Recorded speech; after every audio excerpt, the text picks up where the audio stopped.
বিবেকানন্দগত প্রাণ নেতাজি সুভাষ। স্বামীজির চিন্তায় প্রতিমূর্তি। পাশ্চাত্যে ভারতীয় সংস্কৃতির শুভ্র ধ্বজা উত্তোলন ও সনাতন ধর্মের ওজস্বী বার্তাকে ছড়িয়ে দেওয়ার পর স্বামী বিবেকানন্দ স্বদেশে ফিরলেন। অনেক বছর পর 15ই জানুয়ারি 1897 খ্রিস্টাব্দে তিনি ভারতভূমিতে আবার পদার্পণ করলেন। সম্পূর্ণ ভারতবর্ষ ভ্রমণ করে জাতীয় পুনর্নির্মাণের জন্য সাধারণ মানুষকে, বিশেষ করে যুব সমাজকে ডাক দিলেন। চেন্নাইতে প্রদত্ত ভারতের ভবিষ্যৎ বক্তৃতায় স্বামীজি বললেন, আগামী 50 বছর আমাদের গরীয়সী ভারত মাতাই আমাদের আরাধ্য দেবতা হন। অন্যান্য অকেজ দেবতা এই কয়েক বছর ভুলিলে কোনো ক্ষতি নাই। অন্যান্য দেবতা ঘুমাইতেছেন, তোমার স্বজাতি এই দেবতাই একমাত্র জাগ্রত। সর্বত্রই তাহার হস্ত, সর্বত্রই তাহার কর্ণ, তিনি সকল স্থান ব্যাপিয়ে আছেন। এই অত্যন্ত বিস্ময়কর যে সময় স্বামীজির মনে এক ধরনের চিন্তার উদয় হয়েছিল, সেই সময় 23শে জানুয়ারি 1897 এমন এক শিশুর জন্ম হলো, যার জীবনে স্বামীজির উপরিউক্ত কথাগুলি আক্ষরিকভাবে বাস্তবায়িত হয়েছে। পরবর্তীকালে স্বামীজির এই কথা যেন সুভাষের জীবনের মূল মন্ত্র হয়ে গিয়েছিল। তাই ঈশ্বর লাভের উদ্দেশ্যে সন্ন্যাস জীবনের প্রবল ইচ্ছাকে ত্যাগ করে সুভাষ প্রায় 50 বছর বয়স পর্যন্ত দেশের স্বাধীনতার জন্য সংগ্রাম করেছিলেন। তিনি ভারত মাতা ও তার সন্তানদের সেবার নিজের জীবন উৎসর্গ করেছিলেন, আর তার পরিশ্রম ফলপ্রসূ হতে চলেছে দেখে তিনি অন্তর্হিত হলেন। কেউ কেউ বলেন যে এক বিমান দুর্ঘটনায় তার জীবন অবসান হয়েছে, আবার অন্য কেউ বলেন যে তিনি সন্ন্যাসী হয়ে তার চিরাকাঙ্ক্ষিত মোক্ষের সাধনে আত্মনিয়োগ করেছেন। সাহিত্যের সঙ্গে পরিচয়। স্বামী বিবেকানন্দের অগ্নিময় বাণীর প্রবল প্রভাব সম্বন্ধে নোবেলজয়ী বিখ্যাত ফরাসি সাহিত্যিক রোমারোলা বলেছেন, তার কথাগুলো ছিল সঙ্গীতের মতো, বিটোভেনের মতো সেগুলোর বাক্যাংশের বিন্যাস, আর হ্যান্ডেলের কোরাসের মতো প্রাণ মাতানো ছন্দ। তার এইসব কথা ছড়িয়েছে 30 বছর আগে লেখা বইগুলোর মধ্যে, 1928 খ্রিস্টাব্দে বলো। কিন্তু তবুও যখন আমি সেগুলো পড়ি, আমার সারা শরীর দিয়ে যেন চকিতে তড়িৎস্পর্শের মতো শিহরণ বয়ে যায়। তাহলে কথাগুলো যে সময় এই বীরের মুখ থেকে উচ্চারিত হয়েছিল, সেই মুহূর্তে কী শিহরণ, কী উন্মাদনারই না সৃষ্টি হয়েছিল। স্বামী বিবেকানন্দের বাণীর সঙ্গে প্রথম পরিচয়ের কথা নেতাজি তার আত্মকাহিনীতে বিশদভাবে বলেছেন। 1912 খ্রিস্টাব্দে যখন তিনি যৌবনের টানাপোড়েনের মধ্যে ছিলেন, তখন একটা গুরুত্বপূর্ণ ঘটনা তার চিন্তাকে এক নতুন মাত্রা দিল। তিনি লিখেছেন, একদিন নিহাতি দৈবক্রমে এমন একটা জিনিস পেয়ে গেলাম এই সংকটকালে, যা আমার প্রধান সহায় হয়ে দাঁড়ালো। আমার এক আত্মীয় পাশের বাড়িতেই থাকতেন। তিনি এই শহরে নতুন এসেছিলেন, আর আমাকে তার কাছে প্রায়শই যেতে হতো। তার বইগুলির উপর চোখ বলাতে বলাতে নজরে পড়ল স্বামী বিবেকানন্দের রচনাবলী। কয়েকটি পৃষ্ঠা উল্টিয়ে বুঝলাম এতে এমন কিছু আছে যা আমি খুঁজে মরছি। বইগুলো তার কাছ থেকে চেয়ে নিয়ে বাড়িতে এসে সাগ্রহে পড়তে আরম্ভ করলাম। মজ্জাবোধে আমার শিহরণ খেলে গেল। প্রধান শিক্ষক মহাশয় আমার মধ্যে সৌন্দর্য ও নীতিবোধ জাগ্রত করেছিলেন, আমার জীবনের নতুন এক শক্তি এনে দিয়েছেন। কিন্তু এমন কোনো আদর্শ তার কাছ থেকে লাভ করিনি যার জন্য সমগ্র সত্তাকে আমি উৎসর্গ করতে পারি। বিবেকানন্দ আমাকে তাই এনে দিলেন। দিনের পর দিন, সপ্তাহের পর সপ্তাহ, মাসের পর মাস তার রচনাগুলি মনোযোগের সঙ্গে পড়তে লাগলাম। কলম্বো থেকে আলমোড়া পর্যন্ত তার পত্রাবলী ও বক্তৃতাগুচ্ছ স্বদেশবাসীকে প্রদত্ত বাস্তব উপদেশে পরিপূর্ণ আমাকে সর্বাপেক্ষা অনুপ্রাণিত করেছিল। পড়বার ফলে তার শিক্ষার মূল কথা সম্বন্ধে একটা স্পষ্ট ধারণা হলো। আত্মন মক্ষর্থাং জগৎ হিতায়, তোমার নিজের মুক্তি ও মানব সেবা, এই হবে জীবনের লক্ষ্য। মধ্যযুগের স্বার্থবাদী মোনাস্টিসিজম বা বেনহাম বা মিলের মডার্ন ইউটিলিটারিয়ানিজম কোনোটাই সম্পূর্ণ আদর্শ হতে পারে না। মানব সেবার মধ্যে স্বদেশ সেবাও অবশ্য স্বীকৃত হয়েছিল। কেননা তার জীবনচরিত্রে লেখিকা ও প্রধান শিষ্যা ভগিনী নিবেদিতা বলেছেন, তার আরাধ্য দেবী ছিল তার মাতৃভূমি। মাতৃভূমির এমন কোনো দুঃখ ছিল না যা তার কণ্ঠে প্রতিধ্বনিত হয়ে উঠত না। স্বামীজি নিজেও তার এক আবেগপূর্ণ বক্তৃতায় বলেছেন, উচ্চ কণ্ঠে বলো ভাই, দরিদ্র ভারতবাসী, মূর্খ ভারতবাসী, ব্রাহ্মণ ভারতবাসী, চণ্ডাল ভারতবাসী আমার ভাই। ভবিষ্যতের কথা বলতে গিয়ে তিনি বলেছিলেন যে ব্রাহ্মণ অর্থাৎ পুরোহিত শ্রেণী, ক্ষত্রিয় অর্থাৎ যোদ্ধৃ শ্রেণী, বৈশ্য বণিক শ্রেণী, এদের প্রত্যেকেরই একসময় সুদিন ভোগ করেছে এবং এখন এসেছে পদদলিত সাধারণ মানুষ শূদ্রদের পালা। প্রাচীন শাস্ত্রগুলি তিনি এক আধুনিক ব্যাখ্যা উপস্থাপিত করেছিলেন। শক্তি যে উপনিষদের বাণী তা তিনি প্রায়ই ঘোষণা করতেন। প্রাচীনকালে নচিকেতা যা করেছে তোমরাও সেই রকম নিজেদের উপর বিশ্বাস শ্রদ্ধা রাখো। আমার জীবনে যখন বিবেকানন্দের আবির্ভাব ঘটে তখন সবে 15 পড়েছি। তারপর আমার মধ্যে শুরু হলো এক বিপ্লব এবং সমস্ত কিছু ওলটপালট হয়ে গেল। তার শিক্ষার পূর্ণ তাৎপর্য অথবা তার ব্যক্তিত্বের বিরাটত্ব সম্যক উপলব্ধি অবশ্যই তখনও করতে পারিনি। তবু আমার মনে শুরু হয়েছিল, এমন দাগ পড়েছিল যা মুছবার নয়। যুগপৎ তার ছবি আর শিক্ষা থেকে বিবেকানন্দ এক পূর্ণ বিকশিত ব্যক্তিত্ব বলে আমার বোধ হয়েছিল। এমন অনেক প্রশ্ন আমার মনকে নাড়া দিত যা খুব স্পষ্ট ছিল না এবং যেগুলি সম্বন্ধে পরে আমি চিন্তা করতাম। তার মধ্যে সেগুলির সন্তোষজনক উত্তর খুঁজে পেতাম। এখন বিবেকানন্দের প্রদর্শিত পথের কথা ভাবতে লাগলাম। বিবেকানন্দ থেকে ক্রমে ক্রমে তার গুরু রামকৃষ্ণ পরমহংসের প্রতি আকৃষ্ট হলাম। বিবেকানন্দ বক্তৃতা দিয়েছেন, চিঠিপত্র লিখেছেন এবং বহু পুস্তক প্রকাশ করেছেন, যেগুলি সাধারণ মানুষের কাছে দুর্লভ নয়। কিন্তু রামকৃষ্ণ প্রায় একেবারে নিরক্ষর ছিলেন বলে তেমন কিছু করেননি। তিনি নিজের মতো চলেছেন আর তার জীবন ব্যাখ্যা করা ছিল অন্যের কাজ। তথাপি তার সঙ্গে কথা প্রসঙ্গে যে সমস্ত শিক্ষা লাভ করা যায় তার মূল কথা সম্বন্ধে তার শিষ্যরা বহু পুস্তক বা দিনপঞ্জি প্রকাশ করেছেন। এইসব বইয়ে সর্বাপেক্ষা মূল্যবান উপাদান হলো সাধারণভাবে চরিত্র গঠন ও বিশেষ করে আধ্যাত্মিক উন্নতি সম্বন্ধে তার বাস্তব নির্দেশ। তিনি অবিরতই একথা বলতেন যে ত্যাগের দ্বারাই শুধু সিদ্ধি লাভ সম্ভব। সম্পূর্ণভাবে আত্মোৎসর্গ করতে না পারলে আধ্যাত্মিক উন্নতি লাভ করা যায় না। তার শিক্ষার মধ্যে নতুনত্ব কিছু ছিল না। ভারতীয় সভ্যতার মতোই তা প্রাচীন। তবু রামকৃষ্ণের উপদেশের সার্থকতা ছিল এই যে তিনি যে কথা বলতেন সেইভাবেই চলতেন এবং তার শিষ্যদের মতানুসারে আধ্যাত্মিক দিক থেকে তার চরম উন্নতি ঘটেছিল। শীঘ্রই আমার এক বন্ধু গোষ্ঠী গড়ে উঠল যারা রামকৃষ্ণ ও বিবেকানন্দের বিষয়ে আগ্রহী হয়ে উঠেছিল। স্কুলে ও স্কুলের বাইরে যখনই কোনো সুযোগ পেতাম ও এ প্রসঙ্গ ছাড়া আমরা আর কিছু নিয়ে আলোচনা করতাম না। ক্রমে ক্রমে আমরা হেঁটে অনেক দূর চলে যেতাম, কি কোথায় বেড়াতে যেতাম, যার ফলে আমাদের দেখা সাক্ষাৎ ও আলোচনার অনেক বেশি ভালো সুযোগ পাওয়া যেত। জীবন দর্শনে গভীর প্রভাব। সেই সময় কটক থেকে নেতাজি তার মা শ্রীমতী প্রভাবতী দেবীকে যে 8-9খানা চিঠি লিখেছিলেন তার মধ্যে তার চিন্তাধারার পরিবর্তন স্পষ্ট বোঝা যায়। ঈশ্বর এবং জাতির জন্য নিজের জীবন উৎসর্গ করে দেওয়ার অদম্য ইচ্ছার আভাস পাওয়া যায়। এক জায়গায় তিনি লিখছেন, ভগবানের দয়ার অভাব নাই, দেখিতে বসিলে জীবনের প্রতি মুহূর্তে তাহার দয়ার পরিচয় পাওয়া যায়।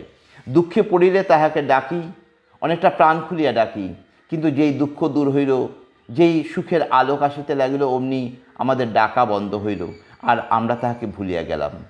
এই জন্যই তো কুন্তী দেবী বলিয়াছিলেন, হে ভগবান, আমাকে সর্বদা বিপদের মধ্যে রাখিও, তাহলে আমি তোমায় সর্বদা প্রাণ খুলিয়া ডাকিতে পারিব। সুখের সময় তোমাকে ভুলিয়া যাইতে পারি, অতএব আমার সুখে প্রয়োজন নাই।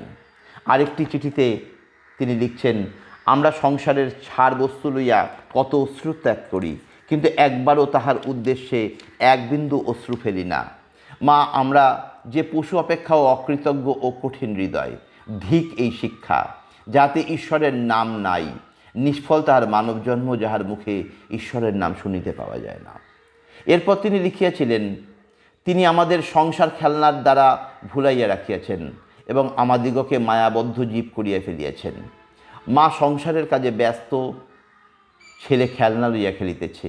যতক্ষণ পর্যন্ত ছেলে খেলনা দূরে ফেলিয়া মা মা বলিয়া ব্যাকুলভাবে না ডাকে, ততক্ষণ মা ছেলের কাছে আসে না। মা মনে করে ছেলে তো খেলিতেছে, আমি আর কেন যাইব। কিন্তু যখন ছেলের ক্রন্দনধ্বনি মার কানে বাজে, তখন মা আর থাকিতে পারেন না, ছুটিয়া আসেন। আমাদের বিশ্বজননী আমাদের লইয়া ঠিক সেইরূপ খেলিতেছেন। ভগবানের 16 আনা মন না দিলে তাহাকে পাওয়া যায় না। এই উদ্ধৃতিগুলো থেকে আমরা জানতে পারি যে তিনি বেশিরভাগই শ্রী রামকৃষ্ণদেবের বাণীকে নিজের ভাষায় বলেছেন। অনুমান করা যায় যে এই সময় শ্রী রামকৃষ্ণই নেতাজির মনে জায়গা করে নিয়েছিলেন। আর স্বামীজি 8ই জানুয়ারি 1913 খ্রিস্টাব্দে নেতাজি তার মধ্যম ভ্রাতাকে একটি চিঠিতে লিখলেন, ভারতবর্ষ কী ছিল আর কি হইয়াছে, কোথায় সেই মহর্ষি মহাজ্ঞানী দার্শনিক বৃন্দ, আমাদের পূর্বপুরুষগণ, যাহারা জ্ঞানের শেষ সীমায় পৌঁছিয়াছিলেন। সবই গিয়াছে, বেদমন্ত্র স্তব্ধ, পুণ্যতোয়া গঙ্গার তীরে তীরে আর সামবেদের গুঞ্জন ধ্বনিত হইয়া ওঠে না। কিন্তু তবু আমার মনে হয় আশা আছে, এখনও আশা আছে। আশার দূত আমাদের মধ্যে আসিয়াছেন, আমাদের প্রাণের সকল তম নাশ করিয়া হৃদয়ে অনির্বাণ শিখা জ্বালাইতে। তিনি ঋষি বিবেকানন্দ। তিনি তার দিব্য কান্তি বিশাল অন্তর্ভেদে দৃষ্টি লইয়া সন্ন্যাসের বেশে হিন্দু ধর্মের অন্তর্নিহিত বাণী বিশ্বের নিকট প্রচার করিতে আবির্ভূত হইয়াছেন। ভারতের উজ্জ্বল ভবিষ্যৎ অবশ্যম্ভাবী। এইভাবে 1912-13 খ্রিস্টাব্দে সুভাষ যখন কটকের র্যাভেনশা কলেজের স্কুলের ছাত্র ছিলেন, তখন স্বামীজি তার জীবনে প্রবেশ করলেন আর আধিপত্য বিস্তার করলেন। তার ফলে নেতাজির জীবনের কাঠামোটাই পাল্টে গেল। এই পরিবর্তনের দিকে তার মা বাবার দৃষ্টি পড়ল। তারা ভয় পেলেন ও সুভাষকে বকলেন, কিন্তু দৃঢ় মনে তরুণ সুভাষকে নিজের বেছে নেওয়া পথ থেকে ফিরিয়ে আনা অসাধ্য ছিল। তারপর থেকে তিনি ধ্যান, যোগ ও ব্রহ্মচর্য বিষয়ে অধ্যয়ন এবং সাধন করতে লাগলেন। একজন গুরুর প্রয়োজন মনে করে তিনি শহরে আগত সাধু সন্ন্যাসীদের সঙ্গে মিশতে লাগলেন, কিন্তু বাঞ্ছিত ফল পেলেন না। রামকৃষ্ণ মিশনের সন্ন্যাসীদের সঙ্গে সুভাষের বাড়ির কিছু সম্পর্ক ছিল। ডক্টর হেমেন্দ্রনাথ দাশগুপ্ত সুভাষের একজন সহযোগী এবং জীবনীকার। তিনি লিখেছেন, রামকৃষ্ণ মিশনের সন্ন্যাসী তার বাবা জানকীবাবুর অন্তরঙ্গ বন্ধু হরিবল্লভ বসু আর তার পুত্র রামকৃষ্ণ বসুর কাছে আসতেন। কটকে বিদ্যার্থী জীবনে তিনি তাদের দ্বারা প্রদর্শিত সেবাভাবে প্রবাহিত হলেন। সাধন জীবনে কাঙ্ক্ষিত উন্নতি লাভ করতে না পারায় সুভাষের মনে হলো যে তাকে প্রথমে চিত্তকে শুদ্ধ করতে হবে। তাই সুভাষ সেবা কার্যের দিকে প্রেরিত হলেন। তিনি লিখেছেন, ধীরে ধীরে একটা জিনিস স্পষ্ট হয়ে উঠল যে আধ্যাত্মিক উন্নতির জন্য সমাজের সেবা করা আবশ্যক।